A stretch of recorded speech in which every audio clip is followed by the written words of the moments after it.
A trave talvez seja a prova mais difícil da ginástica artística feminina. Ela tem 1,2 metros de altura, 5 metros de comprimento e apenas 10 centímetros de largura. A ginasta deve executar toda a série composta por movimentos de acrobacia e de dança, além de giros de 360 graus e saltos obrigatórios, em um período que varia entre 70 e 90 segundos.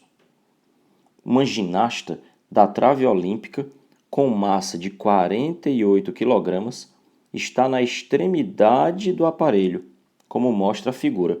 E aqui a gente vê o aparelho de comprimento 5 metros e a ginasta colocada na extremidade. Sabe-se que a massa da barra, sem os suportes, vale 250 kg e que os suportes 1 e 2 estão a uma distância de 50 centímetros das bordas da trave. Suporte 1 à esquerda, suporte 2 à direita. Dessa forma, considerando a aceleração da gravidade 10 metros por segundo ao quadrado, pode-se afirmar que a força que o suporte 1 faz sobre a barra vale... Bom, a partir da descrição que foi feita no texto, vale a pena fazer um esquema da figura da barra. Tem-se a barra com 5 metros de comprimento. Então, nesse caso, de uma extremidade à outra, 5 metros.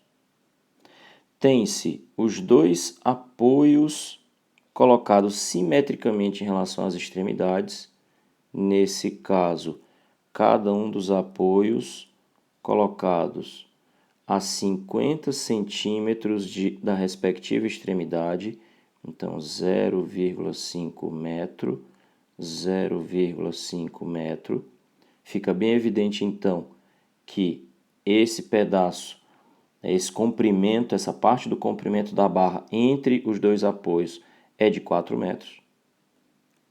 Foi indicado o peso da barra, então, considerando que a barra seja homogênea, o seu peso deve atuar bem no centro, então uma força vertical para baixo. Considerando um peso de uma massa, melhor dizendo, de 250 kg com a gravidade de 10 metros por segundo ao quadrado, isso equivale a um peso de 2.500 Newton. Foi dito que a ginasta tem 48 kg de massa, logo seu peso aplicado na extremidade direita, eu estou desenhando os vetores fora de escala, ok? Corresponderia a 480 Newton. Observe que, colocado dessa maneira, nós poderíamos imaginar um ponto de apoio, um ponto de equilíbrio, um ponto de giro, bem aqui onde está o apoio 2, de tal maneira que o peso da ginasta tenderia a fazer com que a barra, no caso um corpo extenso, ou seja, como uma alavanca, girasse no sentido horário, e em torno deste mesmo ponto, o próprio peso da barra tenderia a fazer com que ela girasse no sentido anti-horário. Agora, não se esqueça que a barra está apoiada no suporte 1, de tal maneira que o peso da barra atuando para baixo exerce uma força sobre o apoio, de tal maneira que o apoio exerceria uma reação, que nós vamos chamar de força 1, então força exercida pelo apoio 1, sobre a barra. Dessa maneira, repare que essa força tem a tendência, assim como o peso da ginasta, a fazer com que a alavanca girasse no sentido horário. Sendo assim, dois momentos de força, ou seja, dois torques no sentido horário, e um momento de força, ou seja, um torque no sentido anti-horário. Sabendo que esse ponto de giro é imaginário, que afinal de contas a barra fica fixa sobre os apoios, exatamente para que a ginasta consiga fazer suas acrobacias sobre a barra. Então nós temos uma situação de equilíbrio do corpo extenso. E quais são, entre as condições do equilíbrio do corpo extenso, uma delas diz que o momento resultante, ou seja, a soma dos torques, tem que ser nulo. Nesse caso, então, indicando o momento da força exercida pelo apoio 1 como força vezes distância, ou seja, o braço de alavanca da reta suporte da força até o ponto de giro imaginado. Nesse caso, a medida de 4 metros. Considerando o torque no sentido horário como positivo. Isso aqui é uma mera convenção.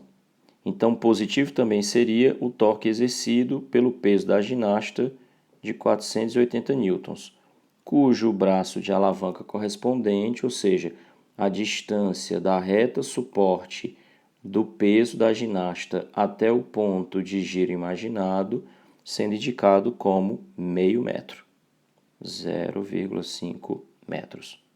E, por fim, o torque, nesse caso negativo, convenção para o sentido anti-horário, aplicado pelo próprio peso da barra, 2.500, e o seu braço de alavanca, ou seja, a distância que ele se encontra até o ponto de equilíbrio imaginado. Repara que a simetria garante que essa distância seria de 2 metros, a metade da distância entre os apoios, 2 metros. Então, esse seria o torque ou o momento de força. Nesse caso, o momento resultante nulo, ou seja, a soma de todos os momentos. Repara que isso nos dá uma equação onde a única variável é exatamente o que se pediu para calcular, a força que o suporte 1 faz sobre a barra.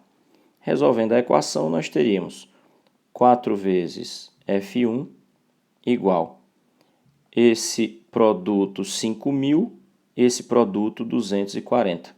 A diferença, então, seria de 4.760. Nesse caso, então, F1 igual a 4.760 dividido por 4, o que nos deixaria com o valor 1.190, nesse caso, em Newton, que é a unidade de medida de força no sistema internacional. Sendo assim, o valor 1.190 nos deixaria com a resposta correta, alternativa A. Fica então a revisão de momento de força nessa questão, lembrando que quando você tem uma alavanca, ou seja, um corpo extenso, considerando-se um ponto de giro em torno do qual essa alavanca pode girar no sentido horário ou anti-horário, lembrar que uma força aplicada nessa alavanca tem a sua componente perpendicular à alavanca exercendo torque, nunca a componente paralela à alavanca. Por que motivo? Quando se diz que o torque ou momento de força pode ser positivo ou negativo por conta do sentido de giro, é o produto da força pelo braço de alavanca, entender que braço de alavanca é a distância não do ponto de aplicação da força até o ponto de equilíbrio, mas é a distância da reta suporte da força até o ponto de giro. Nesse caso é o que nós chamamos de braço de alavanca. Sendo assim, quando se trata de uma força cujo reta suporte passa sobre o ponto de giro, não haveria braço de alavanca.